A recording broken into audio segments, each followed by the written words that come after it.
సత్యాపర్ the people live TV ప్రేక్షకులకి నమస్కారం.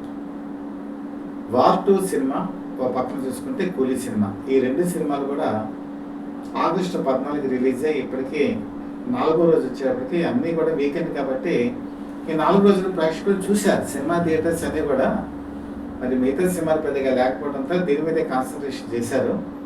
అయితే ఈ రెండు సినిమాలు చూసిన తర్వాత మాత్రం నాకు అర్థమైన విషయం ఏంటంటే, నేల విడిచి సాము చేయడం అంటారు చూసారా, అంటే కథ కనుక సరిగా లేకపోతే, పట్టుత్వమైన కథ లేకపోతే ఏ సినిమా అయినా సరే వీక్ అయిపోతుంది. ఎంత స్టారింగ్ ఉన్నా సరే, ఎంత ప్యాడింగ్ ఉన్నా సరే, ఎక్కడ తీసినా సరే. ఇదే జరిగింది ఈ రెండు సినిమాల విషయంలో కూడా. అయితే ఇప్పుడు చాలామంది చెప్పచ్చు 300 కోట్ల క్లబ్లో కూలీ చేరిందని, లేకపోతే 200 కోట్లు క్రాస్ చేసిందని వార్ 2 ఇలా రావచ్చు. ఎందుకంటే రేట్లు పెంచేశారు. ముఖ్యంగా ఉభయ తెలుగు రాష్ట్రాల్లో 450 రూపాయలు టికెట్ రేట్ ఉంది. అదే మీరు తమిళనాడు కనుక చూసుకుంటే 200 కూడా రీచ్ అవ్వాలి. నార్త్ ఇండియాలో కూడా అక్కడ ఉన్న వేరియబుల్ రేట్స్ ప్రకారం వాళ్ళు వేసుకున్నారు. రేట్స్ పెరగటం ఒకటి, తర్వాత 4 రోజులు సెలవులు రావడం అంటే జనాలు చూసి ఉండొచ్చు.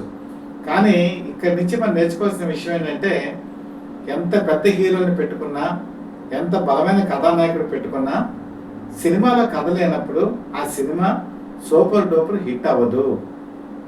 ఇప్పుడు మన కనుక కూలీ సినిమా చూసుకుంటే ఇప్పుడు కలెక్షన్స్ బాగా వచ్చాయి అనుకుందాం. 300 కోట్ల క్లబ్లోకి చేరింది, ఓకే. రజనీకాంత్ ఉన్నాడు, ఓ పక్కన శామల్ క్యారెక్టర్లో నాగార్జున ఉన్నాడు, ఉపేంద్ర ఉన్నాడు, ఓ పక్కనేమో అందరూ పెద్ద పెద్ద స్టార్స్ అందరూ ఉన్నారు. అయితే వీళ్ళని తీసుకొచ్చి కథ కనుక సరిగా లేనప్పుడు, అదే కథ పట్టుత్వం కనుక పెట్టుంటే ఈ సినిమా ఖచ్చితంగా ఈ రెండు సినిమాలు కూడా 1000 కోట్ల క్లబ్కి వెళ్ళిపోయారు. అది డైరెక్టర్ పార్ట్. ముఖ్యంగా ఇంకొక ముఖ్యమైన పాయింట్ ఏంటంటే, హిందీ డైరెక్టర్స్ ఈరోజు సౌత్ మీద కాన్సన్ట్రేషన్ పెట్టారు. సౌత్ హీరోలను కనుక పెట్టుకుంటే తెలుగు రాష్ట్రాల్లో మంచి పట్టుత్వం ఉంటుంది, అలాగే కలెక్షన్స్ కూడా బాగా రాబట్టుకోవచ్చు అని జూనియర్ ఎన్టీఆర్ తీసుకెళ్ళి ఈ వార్ 2లో పెట్టారు. దానివల్ల ఫలితం ఏం జరిగిందంటే, అసలు జూనియర్ ఎన్టీఆర్ ఎందుకు ఈ క్యారెక్టర్ ఒప్పుకున్నాడో నాకు అర్థం కాదు. ఒక పక్కన నాగార్జున, కింగ్ నాగార్జున అసలు ఈ సెవెన్ క్యారెక్టర్ ఎందుకు చేశాడో కూడా నాకు అర్థం కాదు. బ్రహ్మాస్త్ర సినిమాలో అసలు నాగార్జున సరిగా ఉపయోగించుకోలేకపోయారు హిందీ సినిమాలో.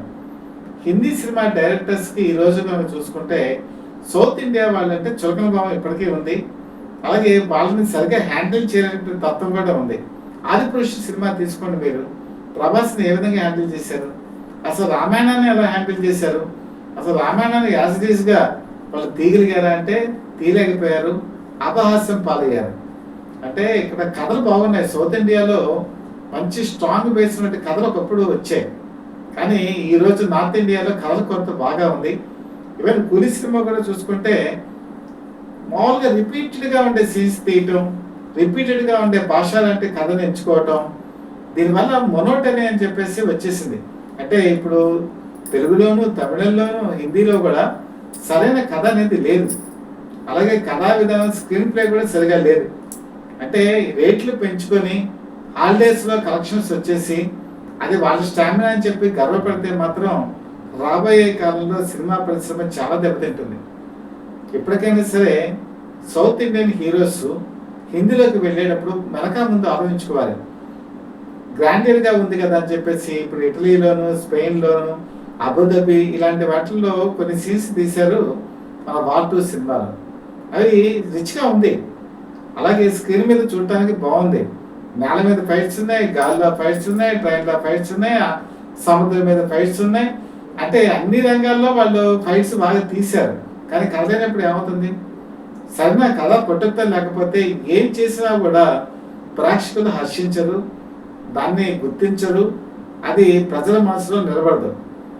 జూనియర్ ఎన్టీఆర్ కనుక చూసుకుంటే ఈ మధ్యకాలంలో ఆయన తన పాత్ర పట్ల ఎంపిక సరిగా లేదేమో అని అనిపిస్తుంది.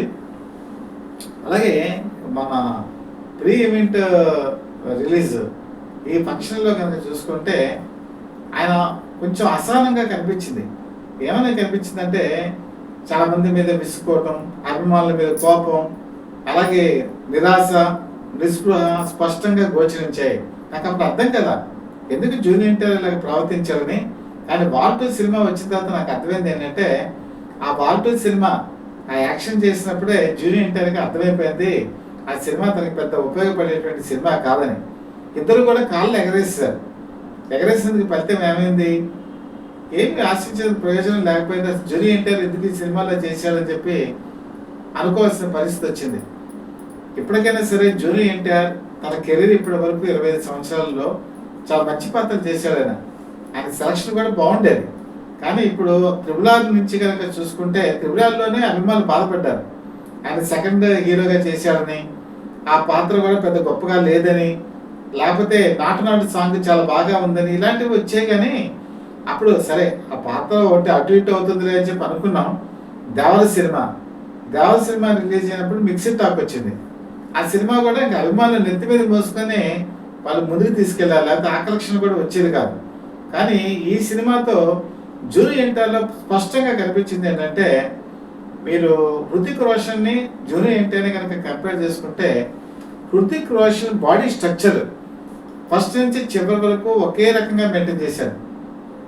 జూనియర్ ఎన్టీఆర్ ఏమో ఒక చోట పలచగా బక్కపలచగా, ఒక పక్క లావుగా అలా కనిపించాడు. మొహం ఏమో ఉబ్బిపోయినట్టుగా కనిపించింది. అలాగే అతని డైలాగ్ డెలివరీ కూడా అంత గొప్పగా లేదు. అది పట్టి మాట్లాడినట్టుగా అదో రకంగా ఉంది. న్యాచురల్గా మాట్లాడినట్టుగా అయితే లేదు. తెచ్చిపెట్టినట్టు ఎమోషన్స్ స్పష్టంగా కనిపించాయి. అలాగే ఆయన నోరు విరిచి మాటలు డైలాగులు చెప్పేటప్పుడు పళ్ళ మీద కూడా గారెలు స్పష్టంగా కనిపించాయి. ఏ హీరోకైనా ఫస్ట్ ఏంటంటే మెయింటెనెన్స్ చాలా ఇంపార్టెంట్. ఫిజికల్ ఫిట్నెస్ ఒకటి, మెయింటెనెన్స్ ఒకటి, తర్వాత ఫేషియల్ ఎక్స్ప్రెషన్స్ ఒకటి, అలాగే తనకున్నటువంటి ఈజ్ ఒకటి. ఇవి రాను రాను జూనియర్ ఎన్టీఆర్ కోల్పోతున్నాడా అని చెప్పి అనిపిస్తుంది. పాత్రల ఎంపిక కూడా సరిగా లేదు. ఈ మధ్యకాలంలో కనుక చూసుకుంటే కేవలం డ్యాన్సులు చేసినంత మాత్రాన, ఫైట్లు చేసినంత మాత్రాన సినిమా ఆడదు. కథ బాగుండి, కథనం బాగుంటేనే సినిమా ఆడుతుంది. అందుకనే ఏ సినిమా అయినా సరే సెట్స్ మీదకి వెళ్ళేటప్పుడు రెమ్యునరేషన్ అనేది హీరోలకు ఎక్కువైపోయింది. ఆ రెమ్యునరేషన్ ఎక్కువైపోవడం వల్ల మీకు స్క్రీన్ మీద గ్రాండియర్ అనేది కనిపించట్లా. కూలీ సినిమాలో కూడా అదే జరిగింది. రజనీకాంత్కి రెమ్యునరేషన్, నాగార్జునకి రెమ్యునరేషన్, వీళ్ళందరికీ రెమ్యునరేషన్ వెళ్ళి వాళ్ళ బడ్జెట్ ఎంత చెప్తున్నారు? 400 కోట్లు చెప్తున్నారు. కూలీ సినిమాలో మీరు చాలా మంది నేను ప్రేక్షకుల అభిమానాన్ని, వాళ్ళ ఒపీనియన్స్ని నేను గమనించినప్పుడు అభిమానం నాగార్జున మీద ఉంది, అటు పక్కన రజనీకాంత్ మీద ఉండబట్టి ఆ మాత్రమే వెళ్తారు జనాలు. కానీ వెళితే ఏముంది? ఆ సినిమాలో ఆ 400 కోట్లు ఖర్చు పెట్టామన్న లుక్ కనిపించదా, రిచ్నెస్ కనిపించదా. అక్కడ దేవా మ్యాన్షన్ ఒకటి కనిపించింది, అదే ఎక్కువగా సినిమా అంతా షూట్ చేశారు. ఓ పక్కన విశాఖ హార్బర్, అంతే. మిగతా లొకేషన్స్ రిచ్గా కనిపించలేదు. హిందీ నటుడేమో అమెరికాని తీసుకొచ్చి అసలు అతను ఎందుకు ఉపయోగించుకున్నారో తెలియదు. అంటే నార్త్ ఇండియా మార్కెట్ని కొలగట్టడానికి అమెరికాని తెచ్చుకున్నారు, ఆ పాత్రని కిల్ చేసేసారు. అలాగే ఇక్కడికి వచ్చేవాడికి హిందీ వాళ్ళు ఏం చేశారంటే సౌత్ మార్కెట్ కొలగొట్టడానికి మరి జూనియర్ ఎన్టీఆర్ తీసుకొచ్చారు. ఆ జూనియర్ ఎన్టీఆర్ పాత్రను కూడా వాళ్ళు ఆల్మోస్ట్ వాళ్ళు ఏమాత్రం ఉపయోగం లేకుండా చేశారు. సినిమా అంతా కూడా ఈ 2 సినిమాలు కనుక చూసుకుంటే భవిష్యత్తులో ఇది ఒక హెచ్చరిక అని కూడా అనిపిస్తుంది. కథలు వండకుండా, సరిగా లేకుండా సెట్స్ మీదకి వచ్చేసి వాళ్ళు చెప్పింది ఇంక ప్రజలు నమ్మరేమో అనిపిస్తుంది. ఒకప్పుడు ఒక హీరో ఏదైనా చెప్పాడంటే ఆ హీరో చెప్పిందని నమ్మేవాడు. ఇక్కడ మీరు కనుక చూసుకుంటే కూలీ సినిమాలో దానికి నాగార్జున ఏం చెప్పాడంటే 100 భాషలు కనుక కలిస్తే ఒక కూలీ అని చెప్పాడు ఆయన. నిజంగా ఒక భాషలో సినిమాలో చూస్తే పావంతు కూడా లేదు ఈ కూలీ సినిమా. అది ప్రేక్షకులు లేకపోతే అభిమానులు విని ఏమనుకుంటారు? నాగార్జున ఇంకో సినిమా కూడా అది నిజంగా బాగుంది చెప్పినా కూడా నమ్మరు. అంటే మనం ఏదైనా సరే ఒక అతిశయోక్తి లేకుండా చెప్పొచ్చు, కానీ అతిగా చెప్పకూడదు. అంతకుముందు హీరోలు ఎవరు కూడా ఇలా చెప్పేవాడు కాదు. కానీ ఈ కొత్త ట్రెండ్ అయితే స్టార్ట్ అయింది. ఇక్కడ జూనియర్ ఎన్టీఆర్ ఈయన కూడా చెప్పుకోవాలి. ఈయన ఏం చెప్పాలంటే తన ఫంక్షన్లో ప్రీ రిలీజ్ ఈవెంట్లో మీరు ఈ సినిమా ట్విస్ట్లు కూడా ఎవరికి రివీల్ చేయొద్దని చెప్పి అన్నాడు ఆయన. నేను ఆ మాట విన్నప్పుడు కూడా నేను చాలా ఆశ్చర్యపోయాను. అబ్బో చాలా బాగుంటుంది, చాలా ట్విస్ట్ ఉంటాయి, చాలా సస్పెన్స్ ఉంటుంది అనుకున్నాను. తీరా చూస్తే ఆ సినిమాలో ట్విస్టే లేదు. ఇంకా చెప్పేది ఏముంది? ఎందుకు అలాంటి మాటలు మాట్లాడాలి? దానివల్ల అభిమానులు ఈరోజు చాలా స్పీడ్గా ఉంది ప్రపంచం. సినిమా రిలీజ్ అయినటువంటి ఒక 3 అవర్స్లో మొత్తం వరల్డ్ వైడ్ తెలిసిపోతుంది. కాబట్టి ఇలాంటి ప్రకటనల వల్ల వాళ్ళ ఇమేజ్ వాళ్ళు అభిమానుల్లో తగ్గించుకుని వాళ్ళు అవుతారు తప్ప వేరేది ఏమీ కాదు. ఇంకొక ముఖ్యమైన విషయం గ్రహించవలసుకోవాల్సింది ఏంటంటే జూనియర్ ఎన్టీఆర్ రాను రాను ఆయన ప్రకటనలు కనుక చూసుకుంటే ఆయన ఒక మాట అన్నాడు. తను రచించినటువంటి సినిమా, మొట్టమొదటి సినిమా నిన్ను చూడాలని అనేటువంటి సినిమాలో తనకి ఎవరూ లేరు, పేరెంట్స్ మాత్రమే వచ్చారు అని చెప్పాడు ఆయన. నిజమే, అది కరెక్టే. నాకు కూడా ఆ విషయం తెలుసు. రామోజీరావు గారు ఆ సినిమా తీశారు. అప్పుడు హరికృష్ణ వాళ్ళ దంపతులు మాత్రమే ఆ సినిమా ప్రారంభోత్సవానికి వచ్చారు. అదంతా జరిగింది. కాకపోతే బాలకృష్ణ సినిమా కనుక చూసుకుంటే తాతమ్మ కళ సినిమాకి కూడా ఆయన అసలు వాళ్ళ నాన్నగారంటే ఎన్టీ రామారావు ఇష్టపడలా. బాలకృష్ణ చదువుకోవాలి, ఎందుకు ఈ సినిమాలు చేయటం అంటే వాళ్ళ మేనమామ రుక్మంగధరావు పట్టుబట్టి ఆ సినిమాకి ఆ నటింపు చేశాడు ఆయన తాతమ్మ కళ సినిమాలో. దానికి ఆ రోజు ప్రారంభోత్సవానికి హాజరైన వాళ్ళలో వాళ్ళ మేనమామ రుక్మంగధరావు వాళ్ళ అమ్మగారు మాత్రమే అటెండ్ అయ్యారు. ఆయనకి ఎన్టీఆర్ అభిమానులు వచ్చి ఏమి అటెండ్ అవ్వలేదు. ఆయన పైన కూడా ఒంటరిగానే మొదలైంది. ఆయన రామకృష్ణ సినీ స్టూడియోస్లోనే ఎక్కువ సినిమాలు చేశారు. ఆయన రాజకీయాల్లోకి వచ్చిన తర్వాత అప్పుడు బయట సినిమాలకు ఒప్పుకున్నారు. ఎప్పుడు కూడా ఎన్టీ రామారావు తన ఫ్యాన్స్ని బాలకృష్ణ మోహత్తలకి పంపించడం కానీ అలాంటివి ఎప్పుడు చేయలేదు, ఎంకరేజ్ చేయలేదు ఆయన.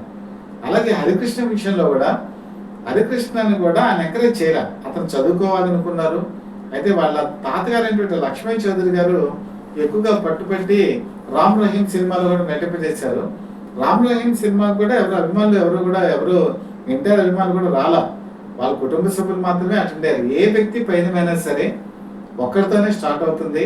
ఆ ఒక్కరితోనే చాలా వేలాది మంది తరలిస్తారు. ఈ విషయం జూరీ ఎన్టీఆర్ గ్రహించుకుంటే మంచిది. ఈ పాయింట్ ఎందుకు చెప్పాల్సి వచ్చిందంటే, సక్సెస్ వచ్చినప్పుడు చాలా మంది ఉంటారు వెనకాల.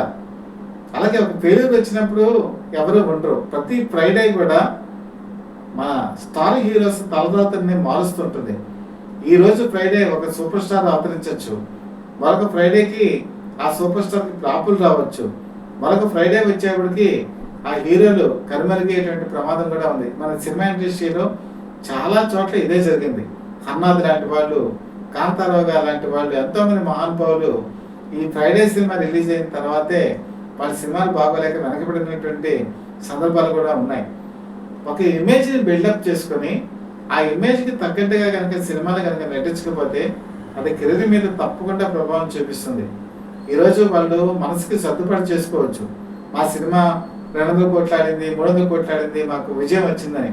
కానీ ఎల్లవేళలో అది పనికిరాదు. కేవలం 4 రోజులు ఏదో హాలిడేస్ వచ్చినంత మాత్రమే కనెక్షన్స్ కనిపించవచ్చు. కానీ భవిష్యత్తులో కూడా ఇదే రకమైనటువంటి కథలు లేకుండా కనుక సినిమా తీస్తే సినిమాల మీద ప్రేక్షకులకి నమ్మకం పోతుంది. తర్వాత వాళ్ళు సినిమా థియేటర్ రావడానికి కూడా ఇంట్రెస్ట్ చూపించరు. అలాగే ఓటీటీలకి ఇప్పటికే పరిమితం అయిపోయారు. ఇంకా టీవీలకి అతుక్కుపోయిన హోమ్ థియేటర్స్కి వెళ్ళేటువంటి మనస్తత్వమే వస్తుంది. ఎప్పటికైనా సరే హిందీ డైరెక్టర్స్ కథని ఏదైనా వివరించినప్పుడు సౌత్ ఇండియా వాళ్ళు కూడా జాగ్రత్తగా చూసుకోండి. వాళ్ళు హ్యాండిల్ చేసే విధానం బాగా ఉందా లేదో చూడాలి. ఎందుకంటే మన తెలుగు సినిమా నుంచి వెళ్ళేటువంటి డైరెక్టర్స్ హిందీ సినిమాని బాగా హ్యాండిల్ చేశారు. ఎల్వి ప్రసాద్ మన తెలుగు సినిమా నుంచి వెళ్ళి హిందీలో చాలా గొప్ప సినిమాలు తీశారు. దాసరి నారాయణరావు ఆయన కూడా హిందీలో చాలా గొప్ప తీశారు. కె బాపయ్య ఆయన కూడా హిందీలో మంచి సూపర్ డూపర్ హిట్స్ తీశారు. కె రాఘవేంద్రరావు, తాతినేని రామారావు, ఇలా లిస్టు చెప్పుకుంటూ పోతే బోర్డులంత మంది ఉన్నారు. వీళ్ళు వెళ్ళి హిందీలో మంచి మంచి సినిమాలు తీశారు. అలాగే ఆదిత్య సుబ్బారావు గారి నుంచి కూడా చెప్పుకోవాలి. ఆయన మిలన్ లాంటి అద్భుతమైన సినిమాలు హిందీలో తీసి శభాష్ అని చెప్పి అనిపించుకున్నారు. కానీ హిందీ డైరెక్టర్స్ మీరు చెప్పండి, ఒకళ్ళు వేల మీద లెక్క పెట్టి చెప్పండి, ఎవరైనా సౌత్ ఇండియన్ హీరోస్ని బ్రహ్మాండంగా ట్యాకిల్ చేసిన వాళ్ళు ఎవరున్నారు? యాన్ ముఖర్జీ వాల్ 2లో అసలు ఎన్టీ రామారావుని ఎలా హ్యాండిల్ చేశాడు అది మీకు అందరికీ తెలుసు కదా. ఆ పాత్ర అది ఎటు వెళ్తుందో తెలియదు. కాసేపు పాజిటివ్గా ఉంటుంది, కాసేపు నెగటివ్గా ఉంటుంది. ఒక విధంగా చెప్పాలంటే హృతిక్ రోషన్ ముందు ఈ జూరీ ఎన్టీఆర్ పాత్ర పేలవంగా ఉంది. ఇది వాస్తవం. అభిమానులు కూడా ఇదే బాధపడ్డారు. ఇలాంటి పేలవమైన క్యారెక్టర్లు చేసి జూరీ ఎన్టీఆర్ తన ఇమేజ్ని మసకపరుచుకుంటున్నారు. ఓ పక్కన కనుక చూసుకుంటే బ్రహ్మాస్త్ర లాంటి సినిమాలో నాగార్జున కూడా ఇదే తప్పు చేశాడు. అలాగే కూలీ సినిమాలో కూడా అనవసరమైనటువంటి బెల్లను, రొంట కొట్టుడు వేసేటువంటి బెల్లను ఎవరు శ్రీకాంత్ లేకపోతే ఇలాంటి వాళ్ళు వేసేటువంటి క్యారెక్టర్ని నాగార్జున లాంటి ఒక స్టార్ హీరో ఎందుకు చేశాడో అర్థం కాదు. తన ఇమేజ్ని చాలా వరకు కూడా తనే మసకపరుచుకున్నాడని చెప్పి ఈరోజు స్పష్టంగా అందరికీ తెలుసు. కానీ బయటకి చెప్పలేకపోవచ్చు. కానీ ఇకనైనా ఈ ఇద్దరు హీరోలు వాళ్ళ వైఖరిని మార్చుకొని మంచి కథలను ఎంచుకొని ముందుకెడితే సినిమా ఇండస్ట్రీ బాగుపడుతుంది. లేదా ఇలా మా బాగానే వచ్చే కలెక్షన్స్ ఈ రకంగానే పెడతామా అంటే ఇంకా మనం చేసేదేమీ లేదు. కథలు లేని సినిమాల్ని ఇంకా భవిష్యత్తులో కూడా మనం చూడాల్సి వస్తుందేమో. అది కూడా అదొక మన తలరాత అనుకోవచ్చు, విధిరాతను కూడా అనుకోవచ్చు. కాబట్టి ఈరోజు హీరోలు కానీ దర్శకులు కానీ కథ మీద దృష్టి పెట్టండి. కథ బాగా ఉంటేనే సెట్స్ మీదకి వెళ్ళండి. అంతేగాని మాకు 500 కోట్లు అయింది, 600 కోట్లు అయిందని ఏమి రెమ్యునరేషన్ కూడా లెక్కలో పెట్టేసి స్క్రీన్ మీద రిచ్నెస్ కనుక లేకపోతే ప్రేక్షకులు బోర్ ఫీల్ అవుతారు, బాధపడతారు. వాళ్ళు పెట్టిన డబ్బులకి ఆ ఖర్చుకి తగినంత రిటర్న్ ఆనందంలో వినోదంలో రాలేదని కూడా భావించే ప్రమాదం ఉంది.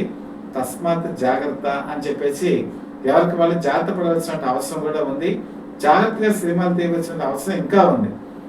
సత్యాబద్ధ పీపుల్ చాలా వాస్తవాలు మీ ముందుకు తీసుకొస్తుంది. ఇది కనుక మీకు నచ్చితే కామెంట్స్ రూపంలో మాకు తెలియచేయండి. అలాగే మీరు హైప్ అని ఉంటుంది కామెంట్స్లో, ఆ హైప్ని కనుక మీరు చేసుకుంటే ఈ వీడియో చాలా మందికి రీచ్ అవుతుంది. అలాగే బెల్ ఐకాన్ ప్రెస్ చేసి సబ్స్క్రైబ్ చేసుకోండి.